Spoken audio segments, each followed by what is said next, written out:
Bonjour, donc nous sommes dans la partie description de fonctionnement et on va traiter les chargements donc c'est-à-dire des données dans les fichiers texte dans les tableaux. Donc ici on a les fonctions de chargement, par exemple la fonction de chargement des unités magasins vers le tableau, depuis les fichiers, et des villages vers le tableau, etc. Donc, on va commencer par l'exemple de chargement de fichiers, donc des unités magasins vers le tableau. Donc, la déclaration de fonction, on la trouve dans le fichier c'est-à-dire résumé de tâches. Donc, on doit toujours suivre ce document et ses différentes versions. Aussi, le document c'est-à-dire le cahier de charge. Donc, il faut toujours voir s'il y a une nouvelle version. Donc, juste on va mettre l'exemple de unité magasin, une ligne d'unité magasin. Donc, le fichier unité magasin.txt. Donc, on a vu où est-ce qu'on va le mettre dans la vidéo précédente, de la préparation, la déclaration, etc. Donc, il faut la voir. C'est la vidéo précédente.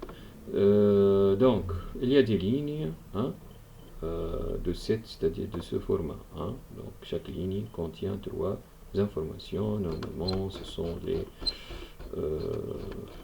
enregistrements du magasin, c'est celui-là. Donc la première information, c'est l'ID unité magasin, l'ID fiche type unité et l'ID joueur autorisé. Donc chaque ligne, donc on trouve les données d'une unité magasin. Ces trois informations, ces trois champs. D'accord, donc la première chose à faire, donc c'est de voir les vidéos dont on a parlé donc dans la vidéo précédente, les vidéos de manipulation de fichiers. Donc vous pouvez revoir la vidéo précédente. Donc on va trouver trois fonctions de lecture de fichiers. Donc on va choisir la fonction fscanf pour lire les données depuis le fichier txt. Elle est chargée dans le tableau. Donc le fscanf, elle est dans le même principe que le scanf. Donc on met le format, pourcentage D, pourcentage C, pourcentage S, c'est ça. Et puis les variables, où est-ce qu'on va mettre les données même.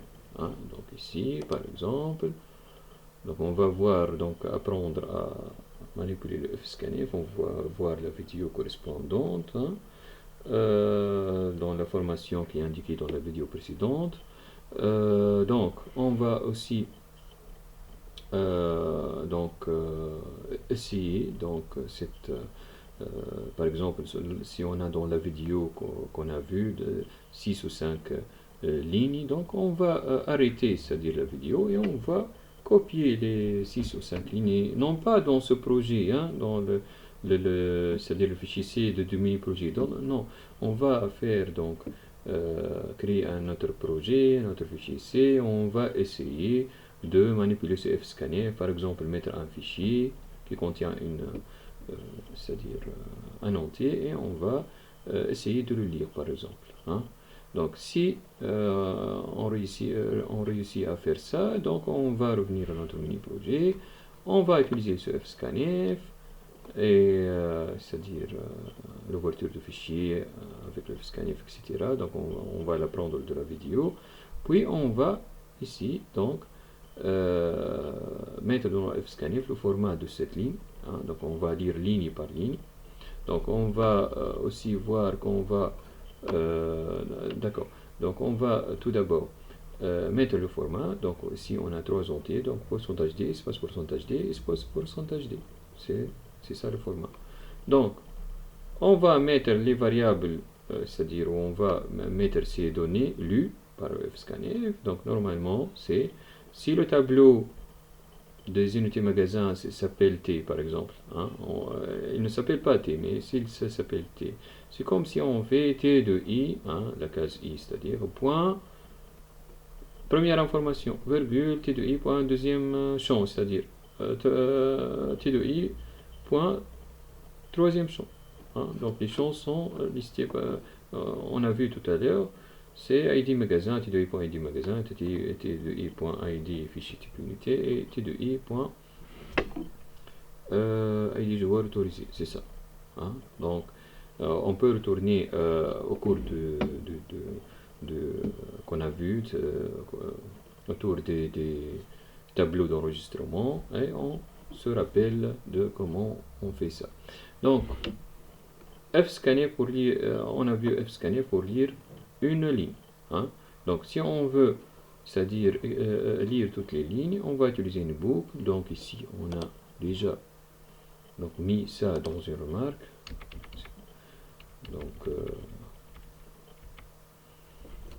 donc les mêmes remarques qu'on a vues dans les vidéos précédentes. Donc il faut toujours voir ce résumé, toujours avoir la nouvelle version de ce résumé. Donc ça va nous faciliter les choses. Donc on va utiliser la fonction FOF. Hein, donc while non fin de fichier. Hein, file OF de, on va mettre le FIC. Hein, vous allez trouver c'est quoi ce FIC dans j'ai mis le même nom utilisé dans le tutoriel de lecture de fichier. Hein.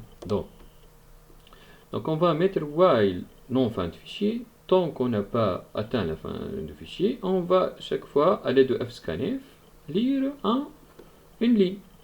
Hein. Donc on va lire ligne par ligne. À chaque fois à l'aide de fscanf comme on a vu. Donc comme j'ai expliqué tout à l'heure. Donc de cette façon, on va lire toutes les lignes. Une seule chose qu'on doit donc faire attention, c'est que le fichier donc ne contient pas nécessairement le même nombre le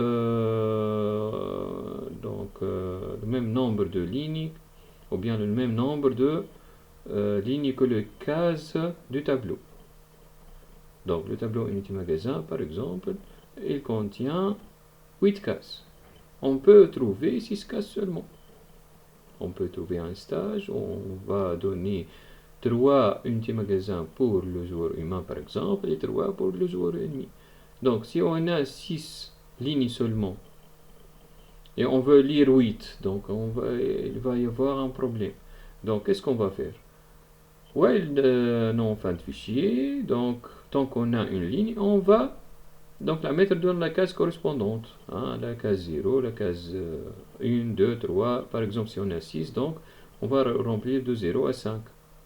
Hein, chaque fois on incrémente l'indice du tableau. Hein. Donc de cette façon par exemple, on a 6 cases de rempli, mais le tableau contient 8 cases, donc les deux dernières cases ne sont pas remplies. Donc qu'est-ce qu'on va faire? Donc on va à chaque fois qu'on remplit une case, qu'on reboucle dans le while, on va donc c'est-à-dire incrémenter une variable pour qu'on y ait à la fin le nombre de lignes qu'on a déjà lues. Donc ce nombre de lignes réelles qu'on a lues ou bien qu'on a chargées va être retourné par la fonction de chargement. Donc le chargement, vous voyez, c'est une fonction qui retourne un entier. C'est le nombre réel des lignes lues. De cette façon, on aura, c'est-à-dire pris connaissance. Donc, lorsqu'on va appeler cette fonction dans le main, on va récupérer cet entier et on va prendre connaissance de combien de cases sont déjà chargées réellement. Un tableau, par exemple, de 8 cases qui est chargé donc seulement à moitié, par exemple les 4 premières cases seulement. Hein. Donc, ça dépend du nombre de lignes qu'on trouve dans le fichier. Hein. De cette même façon, on va travailler ces 4 fonctions de chargement. Ce sont des chargements, c'est-à-dire à information plate, c'est-à-dire chaque ligne contient donc un objet, c'est-à-dire les unités magasins, chaque unité magasin dans une ligne. Hein. Les villages, même chose. Hein. Donc la seule différence, c'est par exemple le format seulement, hein. Par exemple, si on a ce fichier, donc on aura pourcentage D, pourcentage C, pourcentage D, pourcentage D, hein. Vous connaissez tous ces formats, donc hein, vous voyez pourcentage D, C, D et S, hein. C'est seulement ça. Et virgule, il faut mettre les 4 champs, hein, du tableau à remplir, c'est ça.